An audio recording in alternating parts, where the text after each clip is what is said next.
మీకు బాహుబలి సినిమాలో కుంతల రాజ్యం గురించి తెలుసు. ఇక్కడి గుంతల రాజ్యం గురించి కూడా తెలుసు. ఇప్పుడు సలహాదారుల రాజ్యం గురించి తెలుసుకుందాం.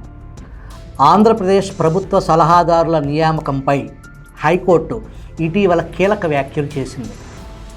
దేవాదాయ శాఖ సలహాదారు శ్రీకాంత్, ఉద్యోగుల సలహాదారు చంద్రశేఖర్ నియామకాలపై దాఖలైన వేర్వేరు పిటిషన్లపై ఉన్నత న్యాయస్థానం విచారణ చేపట్టింది. ఈ సందర్భంగా వాదనలు విన్న ధర్మాసనం ఉద్యోగుల టీఏ-డిఏల కోసం కూడా మరొక సలహాదారుని నియమిస్తారా అని వ్యంగ్యంగా ప్రశ్నించింది. సలహాదారుల నియామకం ప్రమాదకరమైన వ్యవహారమని వ్యాఖ్యానించింది. జగన్ ప్రభుత్వంలో వందల మంది సలహాదారులు. రాష్ట్ర ఆర్థిక పరిస్థితి ఏంటి అసలు? కనీస వెరపు లేకుండా ప్రజల సొమ్ము మింగటానికి సిద్ధం అంటే కంచె చేను మేస్తే కాపాడేదెవరు? ఏపీలో వైసీపీ అధికారంలోకి వచ్చిన తర్వాత సీఎం జగన్ భారీ సంఖ్యలో సలహాదారులను నియమించారు. వీరంతా వివిధ రంగాల్లో సీఎం జగన్కు, ప్రభుత్వానికి సూచనలు, సలహాలు ఇచ్చేందుకు నియమింపబడ్డారు. కానీ వారి సలహాలని జగన్మోహన్ రెడ్డి తీసుకుంటున్నారా? తెలియదు. కానీ తాజాగా హైకోర్టు మాత్రం ఇంత భారీ సంఖ్యలో సలహాదారుల్ని నియమించడంపై మాత్రం అభ్యంతరాలు వ్యక్తం చేసింది. అంతేకాదు, వీరికి చెల్లించే జీతభత్యాల వల్ల రాష్ట్ర ఖజానాపై పడుతున్న భారాన్ని కూడా ప్రశ్నించింది. హైకోర్టు మొత్తం సలహాదారుల వివరాలు అడిగింది.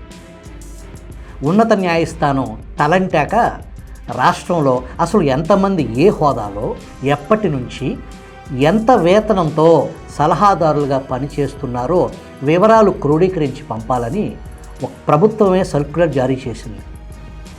దీన్ని బట్టి ఎవరెవరు ఏ విభాగంలో ఏం ఉద్ధరిస్తున్నారో కనీస సోయ కూడా లేకుండా విచ్చలవిడి నియామకాలు జరిగిపోయాయి అని మనం అర్థం చేసుకోవాలి. ప్రభుత్వంలో సలహాదారుల నియామకానికి అడ్డు అదుపు లేదు. వారికి అర్హతతో సంబంధం లేదు. కేవలం పునరావాసం కల్పించటం, ప్రజల డబ్బులను జీతాలుగా ఇచ్చి పార్టీ పని చేయించుకోవటం, ఈ 2 లక్ష్యాలతో లెక్కలేనంత మందిని సలహాదారులుగా నియమించారు. ఆ శాఖ, ఈ శాఖ, ఈ విభాగం, ఆ విభాగం అన్న తేడా లేకుండా అన్ని చోట్ల సలహాదారులతో నింపేశారు. జగన్ 5 సంవత్సరాల పదవీ కాలం ముగిసే సమయానికి ఈ సలహాదారుల కోసం ఖర్చు చేసే మొత్తం 100 కోట్లకు చేరుకుంటుంది. ఎన్నికైన ఎమ్మెల్యేలు, ఎంపీలు, రాష్ట్ర గవర్నర్లతో సమానంగా జగన్ తన సలహాదారులందరికీ రెడ్ కార్పెట్ పరిచారు. వీరందరికీ విలాసవంతమైన వాహనం, బంగ్లా, వ్యక్తిగత సిబ్బంది, రాజభోగాలు. 8 మంది సలహాదారులకు క్యాబినెట్ హోదా కల్పించారు. సలహాదారులకు అధికారిక నివాసం, డ్రైవర్, పిఏ, పిఎస్, కార్యాలయం. కేటగిరీ 1 పే స్కేల్ కింద నెలకు 3,84,000 జీతం, అంటే దాదాపు 4 లక్షలు. ఇవి కాకుండా సిబ్బంది వేతనాలు, వారి అలవెన్స్లు, ప్రోటోకాల్ వాహనం, ఇతర విలాసాల కోసం నెలకు మరో 2 లక్షలు అదనంగా ఖర్చు పెడుతున్నారు. ఒకరు ఇద్దరు కాదు, వందల మంది సలహాదారులు. వారిచ్చిన సలహాలు ఏమిటో, వాటి వల్ల ప్రజలకు ఏం ఒరిగిందో, అసలు వాళ్ళు ఎక్కడ నిధులు నిర్వహిస్తున్నారో అంతా ఓ మాయ.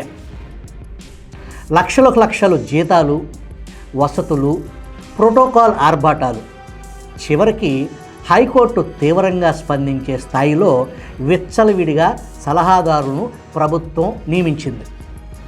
గతంలో సలహాదారుల నియామక విషయంలో ఏపీ హైకోర్టు ఒక కీలక వ్యాఖ్య చేసింది. ఐఏఎస్ అధికారులు ఉండగా వివిధ శాఖలకు సలహాదారులు ఎందుకని న్యాయస్థానం సూటిగా ప్రశ్నించింది. సలహాదారుల నియామక రాజ్యాంగ బద్ధతను తెరుస్తామని పేర్కొంది. సలహాదారుల పూర్తి వివరాలు కోర్టు ముందు ఉంచాలని ఏపీ ప్రభుత్వానికి ఆదేశించింది. జగన్ సర్కార్ 100 మందికి పైగా సలహాదారులను నియమించింది. వారి జాబితా ఎక్కడా అందుబాటులో లేదు. అందుబాటులో ఉన్న జీవోలు, గెజెట్ల ఆధారంగా తెలుగు వన్ పరిశీలించి రూపొందించిన జాబితా ఇది. శ్రీనాథ్ దేవిరెడ్డి, ఐటీ టెక్నికల్ సలహాదారు, క్యాబినెట్ ర్యాంకు. వీరు అమెరికాలో ఉంటూ మన రాష్ట్రంలో ఐటీ పరుగులు పెట్టిస్తూ ఉంటారు. 2 జె విద్యాసాగర్ రెడ్డి, వీరు కూడా ఐటీ టెక్నికల్ సలహాదారే. K Rajasekhar Reddy IT policy సలహాదారుడంట. బిఎస్ఎస్ రెడ్డి నీటిపారుదల శాఖ మంత్రికి సలహాదారుడు. ఈయన నీటిపారుదల శాఖ మంత్రి ఎవరో మీకు తెలుసా? గతంలో 1% 1% అని చెప్పేసి అసెంబ్లీలో పోలవరంపై మాట్లాడేవారు. ప్రస్తుతం సంబరాల రాంబాబు అనుకుంటా. 5 ఎన్ గోవిందరెడ్డి నీటి వనరుల శాఖ కమిషనర్కు ఈయన సలహాదారు. ఆ ఐఏఎస్కి ఈయన సలహా ఇస్తాడనమాట. 6 విఎన్ భరతరెడ్డి ఏవియేషన్ సలహాదారు. ఈయన గారు తెలంగాణ ఏవియేషన్ ఎండీగా ఇప్పటికీ కొనసాగుతున్నారు. ఆంధ్ర ఏవియేషన్ పెద్ద కూడా ఈయన గారే. ఈయన ఇక్కడ చేసే పనులు ఏంటంటే పవన్ కళ్యాణ్ హెలికాప్టర్ ల్యాండింగ్ అడ్డుకోవటం, చంద్రబాబు విమాన అనుమతులు జాప్యం చేయటం మొదలగు పనుల్లో బిజీగా ఉంటారు భరతరెడ్డి. 2 రాష్ట్రాల్లో మంది సొమ్ము మింగుతారన్నమాట. తుమ్మల లోకేశ్వర్ రెడ్డి ప్రాజెక్టులకు టెక్నికల్ సలహాదారు అంట. ఎక్కడ ప్రాజెక్టులో ఆ ప్రాజెక్టులకు టెక్నికల్ సలహాలు ఏంటో మీకు తెలిస్తే నాకు చెప్పండి. అజయ్ కల్లం రెడ్డి ముఖ్యమంత్రి ముఖ్య సలహాదారు. బాబాయ్ హత్య జరిగిన సమయంలో ఫోన్ కాల్ వచ్చిందని సిబిఐకి వాంగ్మూలం ఇచ్చింది ఈయన గారే. ప్రభుత్వ ఉద్యోగి హోదాలో తెల్లవారుజామున నాడు ప్రతిపక్ష నాయకుడి ఇంట్లో ఈయనకి ఏం పని అని మనం అడగకూడదు.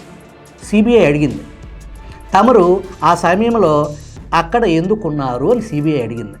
సరే, ఆ విషయం కోర్టు పరిధిలో ఉంది. ఎస్ఆర్ వీరారెడ్డి ఇండస్ట్రియల్ ప్రమోషన్ సలహాదారుడంట. మీకు తెలుసుగా ఈ రాష్ట్రంలో ఇండస్ట్రీ పాలసీ పరిస్థితి. రాష్ట్రం నుంచి అమర్ రాజా కంపెనీని వెళ్ళగొట్టడానికి సలహా ఇచ్చారేమో మనకు తెలియదు. ఇక సజ్జల రామకృష్ణారెడ్డి ప్రజా వ్యవహారాల సలహాదారుడంట. ఈయన గారిని సకల శాఖ మంత్రివర్యులు అని వైసీపీ వారు ప్రతిపక్షం ముద్దుగా పిలుచుకుంటారు.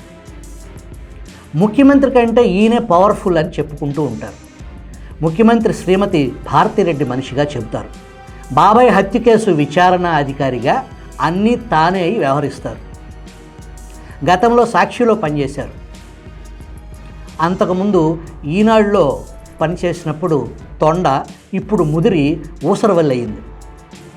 ఈయన కుమారుడు Bhargav Reddy YCP social media విభాగానికి హెడ్గా పనిచేస్తున్నారు. వైఎస్ షర్మిలపై సోషల్ మీడియాలో అసభ్యంగా పోస్టులు పెట్టించేది ఈయన గారే అని చెబుతారు. కె రామచంద్రమూర్తి పబ్లిక్ పాలసీ సలహాదారుడిగా నియమింపబడ్డారు. ఈయన సీనియర్ జర్నలిస్ట్. రామచంద్రమూర్తికి అర్థమైనట్టుంది జగన్మోహన్ రెడ్డి బిస్కెట్లు వేస్తున్నారని. నా దగ్గర మీకు ఇవ్వటానికి ఎటువంటి సలహాలు లేవు అని ఆయన గత కొంతకాలం క్రితం రాజీనామా చేశారు. సాగి దుర్గా ప్రసాదరాజు ప్రభుత్వ కోఆర్డినేషన్ సలహాదారంట.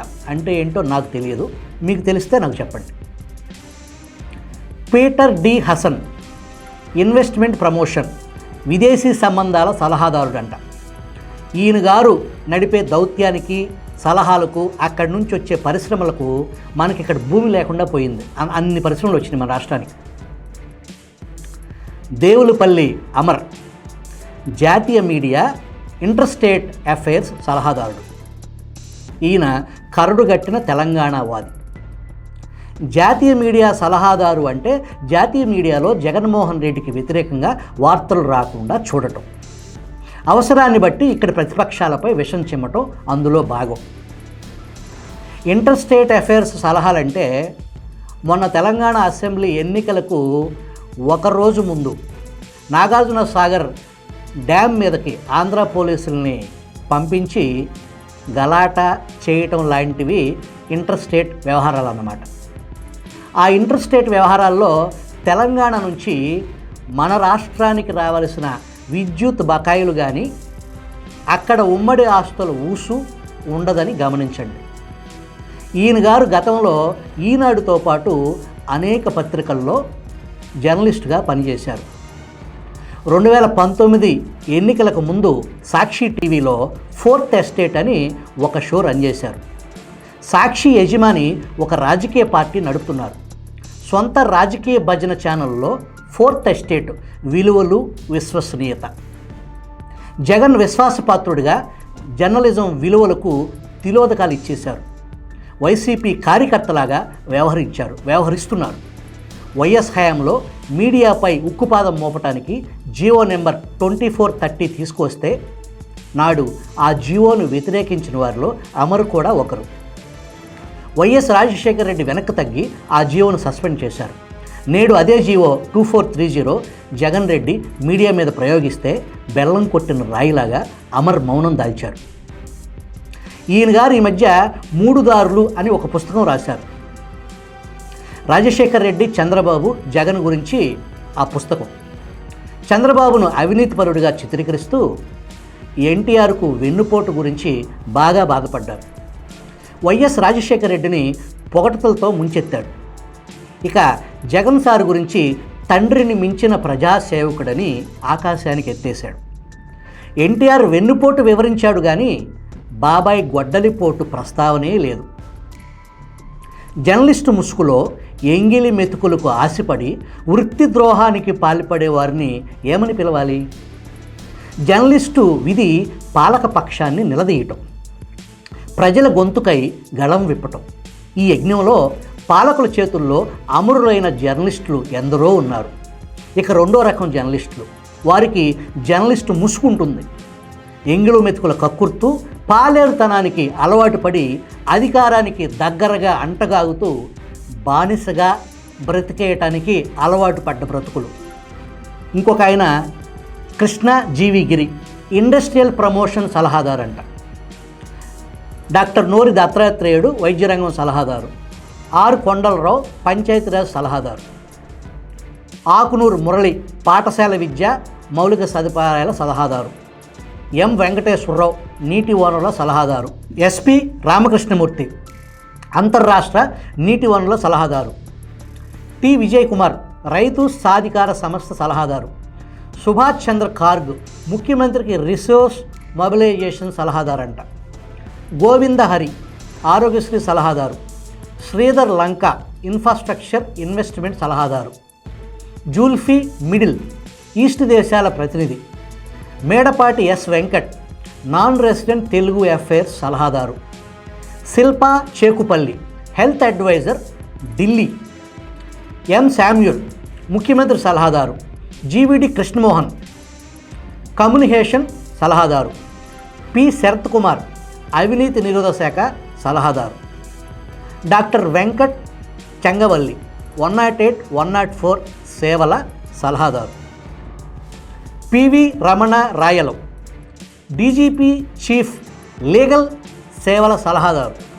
ఎం నాగరమ డీజీపీ లీగల్ సెల్ సేవల సలహాదారు. MR Sharavana Kumar CID chief legal సేవల సలహాదారు. ఎస్ రాజుకృష్ణ ఇండస్ట్రియల్ ప్రమోషన్ సలహాదారు. Peddamallu Chandramohan Reddy non resident Telugu affairs deputy సలహాదారు. Inakollu Venkateswarlu special investigation team చీఫ్కి లీగల్ సేవలు అందిస్తారంట, సలహాలు. Doctor Srinath Reddy public health సలహాదారు. R Dhanunjaya Reddy village ward secretariats Spandana సీఎంకి సలహాదారు. V Sinul Kumar Reddy ఏపీఐటీఏ strategic advisory సలహాదారు. ఎంవిఎస్ నాగిరెడ్డి అగ్రికల్చర్ మిషన్ సలహాదారు. Ankamreddy Naganarayanamurthy Navaratnalu vice chairman. Challa Madhusudan Reddy skill development training సలహాదారు. ఎం జ్ఞానేందర్ రెడ్డి పెట్టుబడుల సలహాదారు. వాసుదేవరెడ్డి ఎన్ఆర్ఐ వైద్య రంగం సలహాదారు. తండ్రి అధికారమే పెట్టుబడిగా నీకిది నాకది పిట్ ప్రోకో అంటూ మంది సొమ్ముతో వేల కోట్ల రూపాయల వ్యాపార మహాసామ్రాజ్యాన్ని 5 ఏళ్ల కాలంలో నిర్మించిన గనుడు జగన్మోహన్ రెడ్డి. తానే ముఖ్యమంత్రి అయ్యాక రాష్ట్రాన్ని సొంత జాగీరులాగా లూటీ చేస్తున్న విషయం అందరికీ తెలిసిందే. రాష్ట్రాల్లో శాసనసభ ఒక్కటే ఉన్నప్పుడు ఆ సభ్యుల సంఖ్య 15%, శాసన మండలి కూడా ఉన్న పక్షంలో మొత్తం సభ్యుల్లో 10% నుంచి మంత్రివర్గ సభ్యులు ఉండరాదు అనే నియమ నిబంధనలు ఉన్నాయి. జగన్ రాజ్యంలో సలహాదారుల నియామకాలకు అలాంటి పరిమితులు నిషేధాలు లేవు. విచ్చలవిడిగా సలహాదారుల నియామకం ప్రమాదకరమని, సమాంతర ప్రభుత్వాన్ని ఏర్పాటు చేసినట్టు అవుతుందని నిరుడు జనవరిలో ఉన్నత న్యాయస్థానం శాఖలకు సలహాదారులు ఏమిటని విస్తుపోయిన హైకోర్టు ఐఏఎస్ అధికారుల కంటే గొప్ప సూచనలు ఇస్తారా అని నిలదీసింది. మున్ముందు కలెక్టర్, పోలీస్ కమిషనర్, తహసీల్దారులకు కూడా సలహాదారుల్ని నియమించుకునే ప్రమాదం ఉందన్న న్యాయస్థానం ఆందోళన అర్థవంతమైంది. చిన్న శాఖ అయిన మైనార్టీ సంక్షేమంలోనే 4 సలహాదారులు ఉన్నారంటే జగన్ సర్కార్ నైవంచిక స్వామ్యం అర్థమవుతుంది. సలహాదారులకు కల్పిస్తున్న సౌకర్యాలు హైకోర్టు న్యాయమూర్తులకు లేవన్నది 100% నిజం. నెల నెల వచ్చిపడే జీతభత్యాన్ని అనుభవించడం తప్ప వీరిచ్చే సలహాలు లేవు, ఇచ్చినా స్వీకరించేవారు లేరు. జగన్ మోచేతి నీళ్లు తాగుతూ అప్పనంగా వచ్చే జనం సొమ్ముకు కక్కుర్తి పడుతున్నారు ఈ సలహాదారులు. సలహాదారులు రాజ్యాంగ శక్తుల్లాగా వ్యవహరిస్తున్నారన్న ఉన్నత న్యాయస్థానం వ్యాఖ్యలు ఎంత నిజమో రుజువు చేసే అంశాలు. బడి పిల్లలకిచ్చే లక్షలాది ట్యాబ్ల కొనుగోలులో తాము సూచించిన వారికే కాంట్రాక్ట్ దక్కేలా పావులు కదిపిన పెద్దలు ఉన్నారు ఈ సలహాదారుల్లో. శ్రీశైలం మహాక్షేత్రంలో 110 కోట్ల నిర్మాణ పనుల కాంట్రాక్టు తన సంబంధీకులకు దక్కలేదని టెండర్లు రద్దు చేయించిన రాబందులు కూడా ఈ సలహాదారుల రూపంలో ఉన్నారు.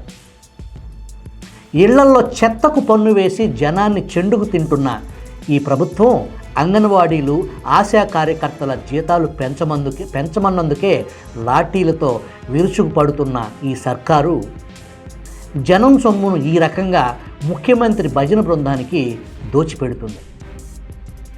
వైకాపా కార్యకర్తలను వాలంటీరుగా నియమించి రాష్ట్ర ఖజానా నుంచి వేతనాలు చెల్లించడం, వారికి సాక్షి పేపర్ బిల్లు కూడా ప్రభుత్వమే సొమ్ము చెల్లించి స్వంత పత్రిక సాక్షి సర్క్యులేషన్ పెంచడం, సాక్షిలో పనిచేసే అత్యధిక ఉద్యోగులను ప్రభుత్వంలో సలహాదారులుగా పునరావాసం కల్పించి వాళ్ళ జీతాల భారాన్ని జనం నెత్తిన మోపటం జగన్ చేస్తున్న ఘరానా మోసానికి పరాకాష్ట. ఈ వికృత పాలకుల పీఠాన్ని కదిలించే శక్తి ఒక్క ప్రజలకు మాత్రమే ఉంది.